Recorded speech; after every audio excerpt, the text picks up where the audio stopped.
10h30 à Kinshasa, c'est l'heure de votre journal. À toutes et à tous, bonjour et bienvenue. Le sport à la une de ces mercredis.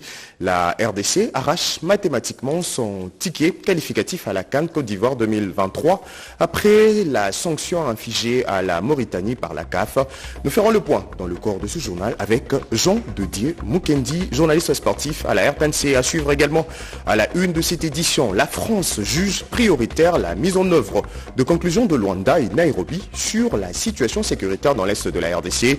Son ambassadeur l'a dit au vice-premier ministre en charge de la défense nationale. Nous irions en Ituri où plus ou moins 25 criminels, voleurs et bandits armés démasqués par le service de défense et de sécurité, ces hors-la-loi, ont été présentés à la presse dans la province de l'Ituri. Et pour son travail de qualité dont la portée va au-delà du continent africain, la télévision nationale désormais invitée de marque dans de grandes cérémonies, sa directrice générale Sylvie Elengue a pris part à la cérémonie de présentation du nouvel ambassadeur de la Chine accrédité en RDC. Madame, messieurs, voilà tout pour les sommaires.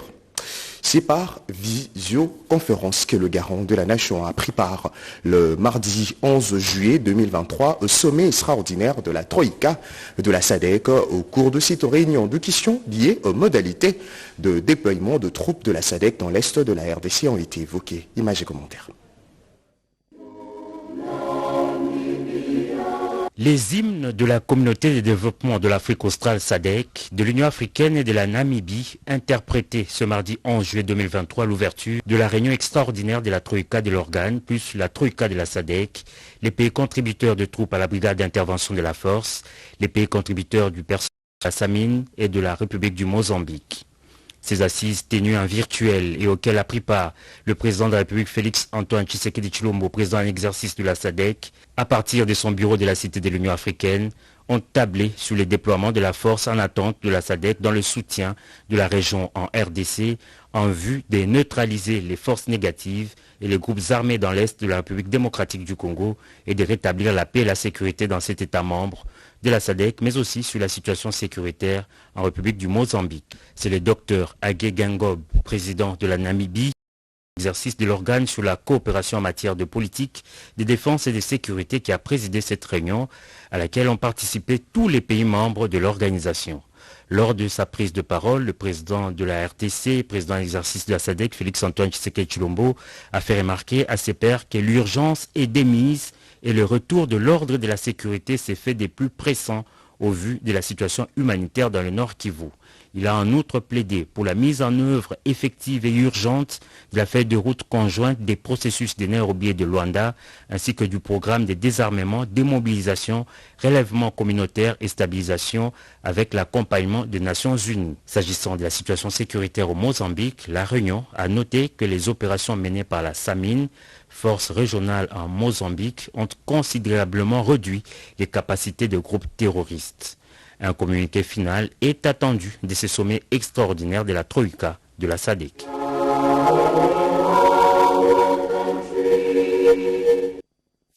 À l'atelier international de travail du réseau francophone de régulateurs de l'énergie, le Premier ministre Jean-Michel Samalukonde, représentant le président RD congolais, a fait savoir que la libéralisation du secteur de l'électricité en RDC a marqué la rupture du monopole jadis consacré en faveur de l'État et a ouvert le porte à la concurrence pour les activités de production, de transport, de distribution, d'importation, d'exportation, ainsi que de commercialisation de l'énergie électrique. Un reportage de Pati Tundwango et Marcel Moubenga dans un film de Bienvenue Lusala.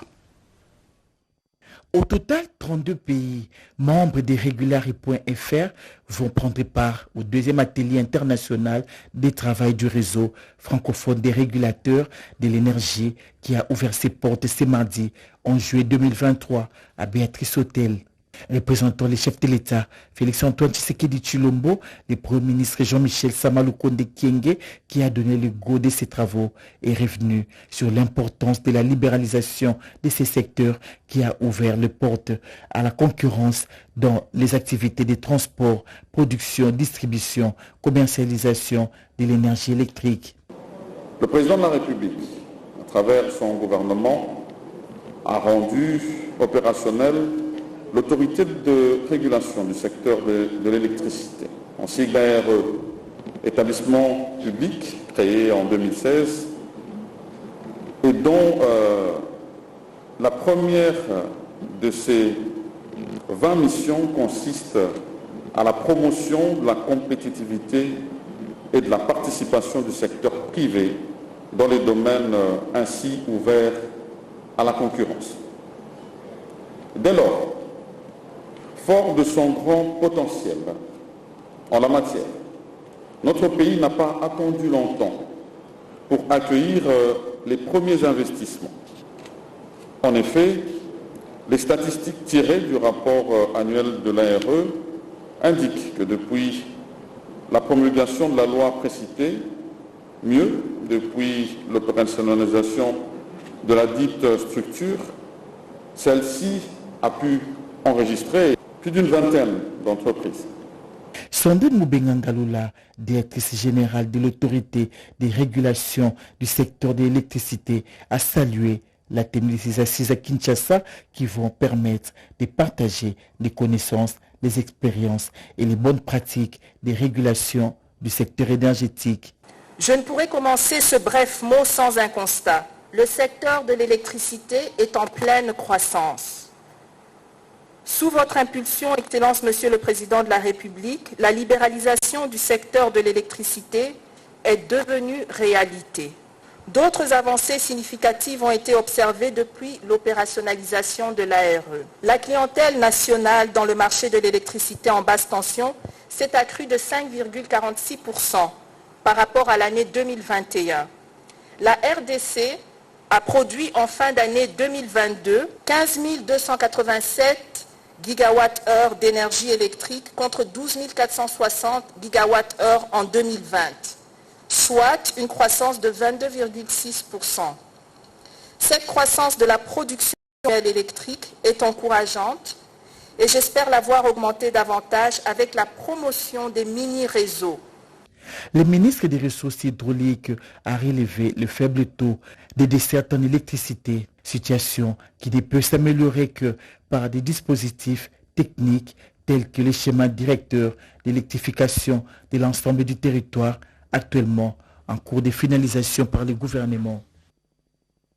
Allez, on change carrément de chapitre pour parler défense et sécurité. Le cantonnement de rebelles du 123 à Rumangabo dans le territoire de Rutshuru au nord Kivu va intervenir dans un proche délai.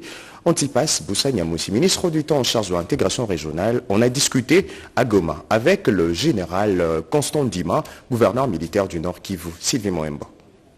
À la conférence de presse tenue dès son arrivée à Goma, dans la province du Nord Kivu, le ministre d'État, ministre de l'intégration régionale, Antipas Boussa-Niamoussi, a déclaré que cette visite constitue un virage important pour aboutir au précantonnement du M23 à Rumangabo. Le gouvernement est en action pour pouvoir négocier les virages afin de retrouver la paix tant désirée ici. Il y a tout un quota politique, diplomatique qui sera là pour discuter les virages nécessaires en vue de pouvoir obtenir le cantonnement à Rumangabo. Après la conférence de presse, le ministre d'État, ministre de l'intégration régionale, escorté par ses nombreux sympathisants, a échangé avec le gouverneur militaire Constant Ndima. À l'issue de leurs échanges, les deux personnalités n'ont pas fait de déclarations à la presse, mais l'on croit savoir que le gouverneur a brossé à l'intention de son hôte la situation sécuritaire dans la région. Sur place, la population assiste avec indignation à l'absence d'une action concrète pour vaincre les rebelles du M23 instrumentalisés par le Rwanda. Nous sommes menacés, nous passons toujours à l'agression rwandaise qui nous menace jusqu'aujourd'hui. L'État aussi puisse venir encore à notre aide et appuyer cette diplomatie que Muzembo est en train de mener avec son Excellence M. Félix Antoine Tshisekedi Tshilombo, le président de la République. Le ministre d'État, ministre de l'intégration régionale, se bat pour que la force régionale de l'EAC soit plus offensive. Et puis, la France juge prioritaire la mise en œuvre de conclusions de Luanda et Nairobi sur la situation sécuritaire dans l'est de la RDC. Son ambassadeur l'a dit au vice-premier ministre en charge de la défense nationale, Nicole Sessep.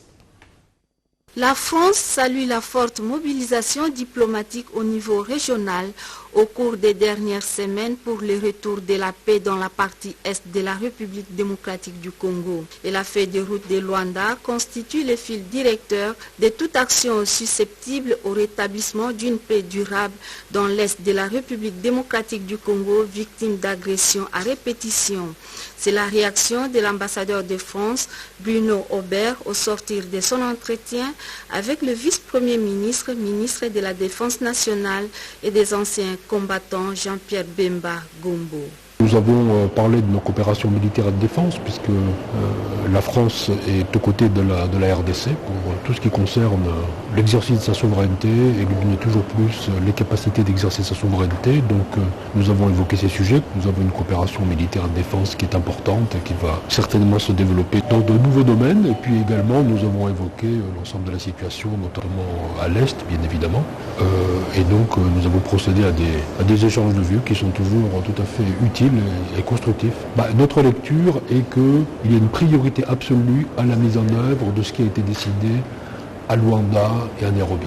Les deux personnalités ont également abordé les nouveaux domaines de coopération entre la République démocratique du Congo et la France. Parlons à présent de cette arrestation de criminels accusés d'avoir tué et imposé l'insécurité en Ituri. Plus ou moins 25 bandits armés et voleurs démasqués par le service de sécurité et de défense et hors la loi ont été présentés à la presse locale et internationale. Junior Selemani. Toute première bande présentée appartient à leur leader. Un dossier de neutralisé à moitié dans la zone de Mombasa il y a quelques jours par les forces armées. Le groupe est constitué des hommes et femmes auteurs de plusieurs crimes graves dans la ville de Bunia, la zone de Komanda Mombasa. Le deuxième est celui des trafiquants d'armes et munitions maîtrisés à Komanda avec des armes PKM. Le troisième sont des jeunes du quartier Sayou ayant vandalisé le bien des habitants de Bunia, très touchés par les malheurs causés aux habitants par ces criminels. Le lieutenant général Luboyanka Shomadjouni s'est exprimé. Dieu merci, avec les barrières que nous avons, voilà, nous avons pu récupérer les deux PKM ici. Nous allons vers la paix. Nous faisons beaucoup d'efforts avec notre équipe ici pour faire un travail visible. Il y a des gens qui, non, ça ne leur plaît pas. Non, l'Ituri ne peut pas être en paix. Ils quittent ici, ils se déploient, ils prennent des armes et ils viennent les amener ici. S'il vous plaît, n'acceptez plus ça. L'autorité provinciale, avec un ton ferme, a souhaité voir ces femmes et hommes subir la rigueur de la loi. Toutes les batteries sont mises en œuvre pour que, effectivement, ceux-là qui ne vont pas aller au dialogue ou ne pas déposer les armes, qu'ils soient poursuivis par la justice, comme vous le voyez, ou qu'ils soient neutralisés. Aux jeunes délinquants qui sabotent la ville à travers des actions inciviques, le gouverneur de l'Ituri les a invités au sens plus élevé du patriotisme. C'est le cas encore de lancer ce message à la jeunesse iturienne. Le bon chemin que vous devez suivre, c'est le chemin aujourd'hui de la réconciliation, du pardon et du développement. C'est eux éventuellement après la réunion du comité provincial de sécurité tenue ce mardi que ces malfrats ont été présentés au nom des membres du comité provincial de sécurité. Le patron de l'exécutif provincial a promis ne pas baisser la garde jusqu'au rétablissement total de la sécurité en Ituri, vœu profond du chef de l'État congolais, Félix Antoine Tshisekedi Tshilombo, commandant suprême de FARDC et de la PNC. Parlons sport dans cette édition. La RDC prend la tête du groupe I avec 9 points devant le Gabon et la Mauritanie. Les Léopards remportent sur tapis vert la double confrontation disputée en mars dernier face à la Mauritanie. Image et commentaires. La FECOFA bat son homologue mauritanien sur tapis vert grâce à son recours réclamant l'inéligibilité du latéral gauche Kadim Diaw, joueur d'origine sénégalaise ayant joué au dernier CHAN en Algérie au sein des Lions de la Teranga du Sénégal. Pour la Fédération mauritanienne de football, Kadim Diaw n'avait pas besoin d'un changement d'association puisqu'il avait participé qu'à des rencontres du CHAN qui tombaient en dehors du calendrier FIFA. Cet argument a été rejeté par la CAF. S'appuyant sur l'article 5, paragraphe 3 des règlements d'application des statuts de la FIFA qui stipule, je cite, tout joueur qui a déjà pris part pour une association à un match international, en tout ou partie, d'une compétition officielle de quelque catégorie que ce soit, ou de discipline de football que ce soit, ne peut plus jouer en match international pour une autre association. Fin des citations. Ainsi, au terme de la 5e journée, la République démocratique du Congo occupe la première place avec 9 points plus 5, suivi de la Mauritanie et du Gabon, 7 points chacun, goal différence, -1. Et le Soudan termine la marche avec 6 points, -5. Tout le monde peut donc se qualifier dans ces groupes. Les matchs de la 6e journée, le lundi 4 septembre prochain, seront déterminants. La République démocratique du Congo a besoin d'un nul, donc 1 point pour se qualifier et se rendre à la phase finale en Côte d'Ivoire. Et pour en parler, Jean de Dieu Mukendi, journaliste sportif ici à la RTNC, nous a rejoint sur ces plateaux. Bonjour et bienvenue. Bonjour Gaëtan, merci. Kinshasa arrache mathématiquement son ticket qualificatif en battant la Mauritanie par forfait. Jean de Dieu, voudrez-vous revenir sur le recours de la FECOFA? Au lendemain de la double confrontation entre la RDC et la Mauritanie, la Fédération congolaise de football association avait déposé une plainte au niveau de la Confédération africaine de football sur l'éligibilité des 3 joueurs mauritaniens, notamment Nias Babakar, il y avait Al-Hadji Ba et Kadim Diaw. Kadim Diaw, justement, c'est latéral gauche qui a été déclaré non éligible pour l'équipe mauritanienne, lui qui avait déjà joué en 2019 avec la sélection sénégalaise lors des éliminatoires du CHAN contre le Libéria, double confrontation Sénégal-Libéria, c'est justement lui qui a été déclaré inéligible par la Confédération africaine de football association à travers les jurys disciplinaires qui a donc tranché en faveur de la République démocratique du Congo. Et vous l'avez compris dans ses commentaires de Willy Kandé, que la RDC occupe désormais la tête du classement avec 9 points dans ses groupes I. Exactement. Est-ce qu'avec cette bonne nouvelle, on peut se permettre de dire que la RDC est qualifiée? Quelles sont en fait les chances de la RDC en cas d'un match nul ou d'une lourde défaite? La République démocratique du Congo n'est pas encore qualifiée pour la CAN Côte d'Ivoire 2024 pour la simple raison qu'elle peut se voir barrer la route lors de la 6e et dernière journée prévue le 4 septembre. Dans quelle mesure? C'est que là, parce que vous avez parlé des probabilités de qualification, la RDC, si elle doit se qualifier, elle devra soit battre le Soudan le 4 septembre sur ses terres ou encore obtenir un match nul devant cette équipe soudanaise. En cas de victoire, la RDC totalisera 12 points directement qualifiés. Un nul pourrait aussi qualifier la RDC avec 10 points. Mais que par contre, la RDC peut toujours perdre, peut aussi perdre ce dernier match de qualification et se voir en Côte d'Ivoire l'année prochaine. Là, elle sera dépendante du résultat du match Mauritanie-Gabon qui va se jouer le même jour parce que les Mauritaniens et les Gabonais ont 7 points. Et qu'un nul obligerait les deux sélections à terminer avec 8 points. Une défaite donc de la RDC face au Soudan, ça sera 9 pour la RDC et 9 pour le Soudan. Le Soudan qui devra alors terminer en tête suite à la confrontation directe. Il aura battu la RDC en aller et retour. Donc pour l'instant, la RDC a les chances des qualifications dans ces 3 scénarios. Mais pour ne pas dépendre du match Mauritanie-Gabon, il faudrait que la RDC obtienne au minimum un nul face au Soudan le 4 septembre en République démocratique du Congo. Vous donnez quand même une chance au léopard de la RDC? Au regard de leur rencontre ou du jeu fourni lors de la 5e journée à Franceville contre le Gabon le 18 juin dernier, nous espérons tous que les léopards ne vont pas faire ou connaître ce qu'ils avaient connu par le passé contre l'équipe zimbabwéenne à Kinshasa où la RDC avait perdu. Mais nous espérons bien voir ces léopards avec ces 3 probabilités. Il est vraiment difficile de voir la RDC rater la CAN 2024 en Côte d'Ivoire. Merci Jean-Dédé Mukendi pour toutes ces précisions. Je précise que vous êtes journaliste sportif ici à la RTNC. Merci Gaëtan Magalano, c'est moi qui vous remercie. Je le disais en titre, la télévision nationale, désormais invitée de marque dans de grandes cérémonies. Sa directrice générale Sylvie Elengue a préparé à la cérémonie de présentation une nouvelle ambassadeur de la Chine accréditée en RDC à sa communauté et aux officiels congolais. Témoin de l'événement, Jean-Richard Koualé. 41 jours après sa nomination en tant que nouvel ambassadeur de Chine en RDC, le diplomate chinois Zhao Bin a été présenté à la communauté chinoise, aux officiels congolais ainsi qu'aux membres des différentes chancelleries accréditées en RDC. Cette brève cérémonie mais sobre, au regard de son caractère solennel, a permis au diplomate chinois de décliner les priorités de son mandat en République démocratique du Congo. Je ne suis pas venu les mains vides. Dans la valise est ramené à Kinshasa un mode d'emploi sur les relations sino-congolaises. C'est la déclaration conjointe entre la République démocratique du Congo et la République populaire de Chine par laquelle nos deux chefs d'État ont décidé ensemble d'élever nos relations bilatérales au niveau de coopération globale et de partenariat stratégique.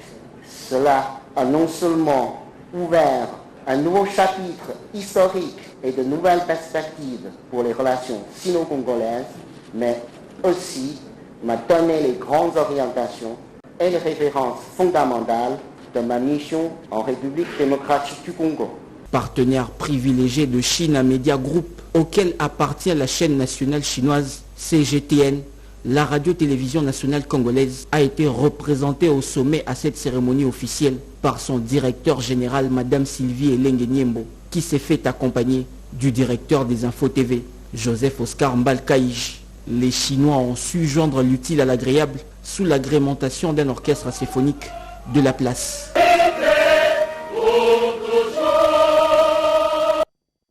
Et pour apaiser la situation des agents et cadres de l'inspection générale à l'agriculture qui revendiquent depuis un temps leur attribution au ministère provincial de pêche et élevage, le ministre en charge de l'agriculture a échangé avec le membre du gouvernement provincial de Kinshasa pour de solutions idoines. Marie-Pascale Kalong.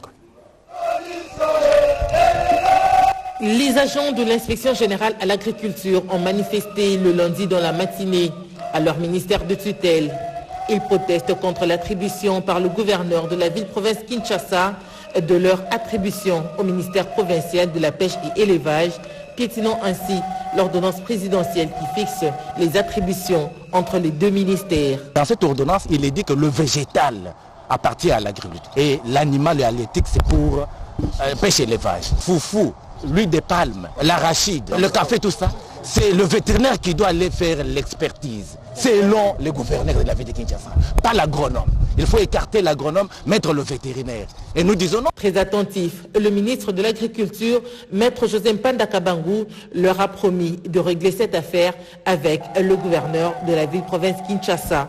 Mais vous invoquez des décisions judiciaires et même les décisions administratives du président de la République auxquelles moi et les gouverneurs, nous sommes soumis aux ordonnances présidentielles. Ce sont les matières du président de la République. Alors, en dehors de Tshisekedi, il n'y a personne. En dehors de Tshisekedi, comme Tshisekedi est démocrate, il n'y a que la loi. Or, la loi a déjà tranché. C'est la justice. Donnez-moi la semaine, je viens d'avoir le gouverneur. Je lui ai demandé qu'il m'envoie son ministre en charge d'agriculture et de pêche et élevage pour qu'il vienne chez moi. Apaisés, ces agents sont repartis tout en remerciant le ministre pour son implication. La réaction du gouvernement provincial n'a pas tardé. Le ministre provincial de la pêche et élevage faisant intérim de celui de l'agriculture de la ville-province Kinshasa a été reçu le même lundi dans la soirée par le ministre Mpanda. À l'issue des échanges entre les deux personnalités, il a été décidé la création d'une commission pour des solutions idoines. Rendons-nous au sud Kivu pour parler de cet atelier à Kamanyola, axé sur l'agenda de transformation agricole qui a désormais son plan stratégique sur la durabilité de chaînes de valeur de culture utilisées dans le site. Organisé du 10 au 11 juillet à Kamanyola, dans les territoires de Walungu au sud Kivu, un atelier d'élaboration des plans stratégiques sur la durabilité des cultures à utiliser dans ces sites sous le programme de l'agenda de transformation agricole ATA, un projet du gouvernement congolais qui contribue à la sécurité alimentaire et à l'amélioration des revenus de petits producteurs en leur ouvrant un couloir d'accès facile aux machines. Le programme va amener des cultures, des variétés qui sont adaptés au changement climatique.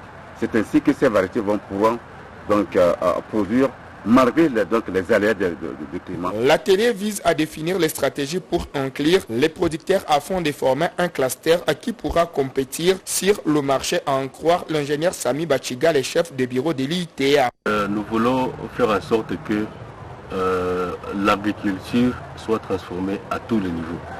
Au niveau des grands producteurs, ainsi bien qu'au niveau des petits producteurs, afin que tout cela soit orienté vers les marchés. Pour sa réussite, le chef des sites de bio-agribusiness Ruzizi a dit que l'ATA mérite un accompagnement de son organisation. Donc nous voulons que la communauté puisse s'imprégner de la situation et qu'ils puissent s'intégrer dans le programme.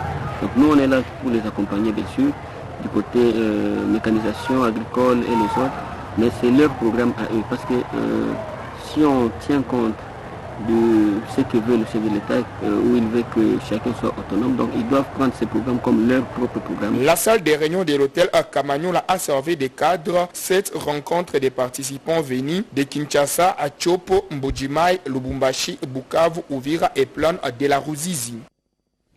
Le directeur général du Fonds de garantie de l'entrepreneuriat s'est entretenu avec les entrepreneurs à Goma pour leur garantir son accompagnement et pousser ses étudiants à entreprendre. Emmanuel, la commissaire.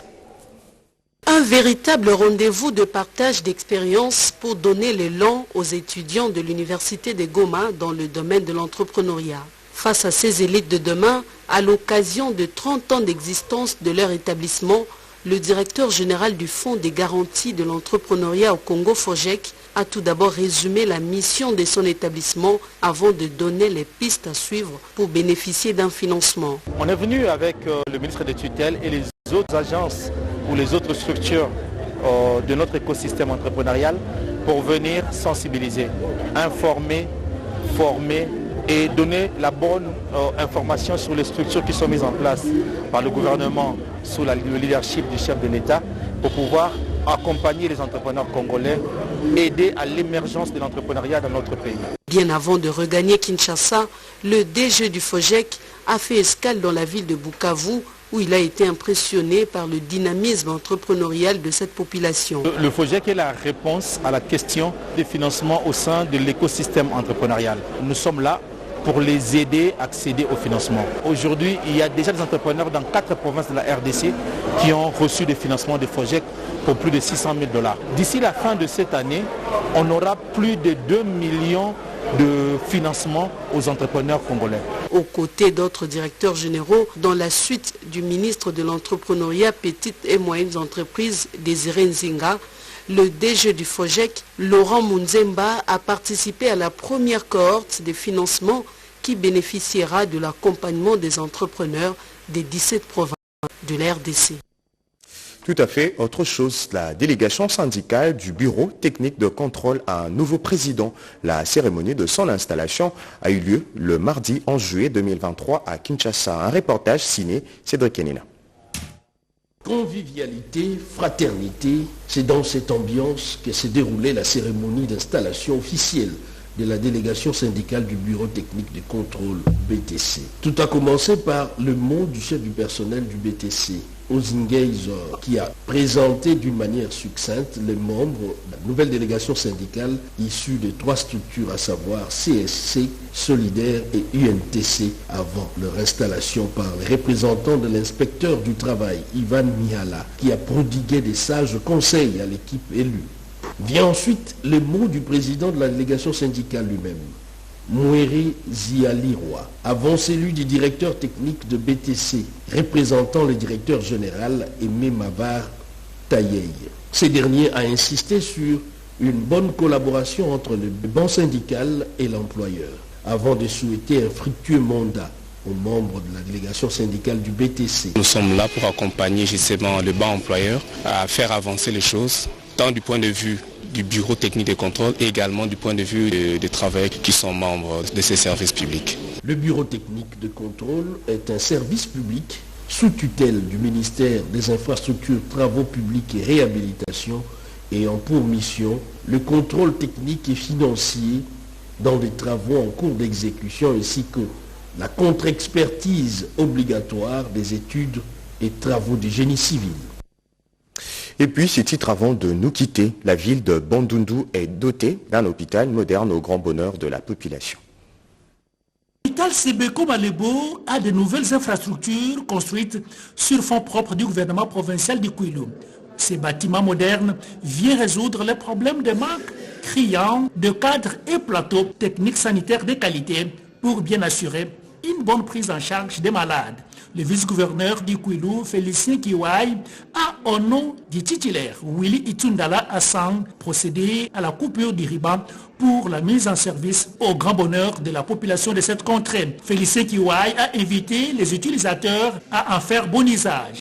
De rendre une fois de plus toute ma grande et hommage au président de la République démocratique du Congo, Félix Antoine Tshisekedi Tshilombo, chef de l'État, pour l'impulsion politique qu'il ne cesse d'imprimer à travers l'amélioration des infrastructures de base dans le secteur de la santé. De son côté, le pasteur Zigita a pour la circonstance placé quelques mots d'exhortation aux usagers, patients comme personnel médical soignant, ainsi qu'à l'ensemble de la population présente sur le lieu à respecter les biens publics. Après l'inauguration, ça n'est suivi la visite des différents locaux de cet hôpital. Voilà, madame, messieurs, ce journal de la rédaction est terminé. Un journal coordonné par Cédric Kenina, réalisé par Attacha Machini et Francine Atoumissi, assisté de Gédéon Kola et Esaïe Luzembo. Merci à vous qui nous suivent depuis la ville de Kolwezi dans le Lualaba sur la RTNC et la RTNC.cd. À ce soir.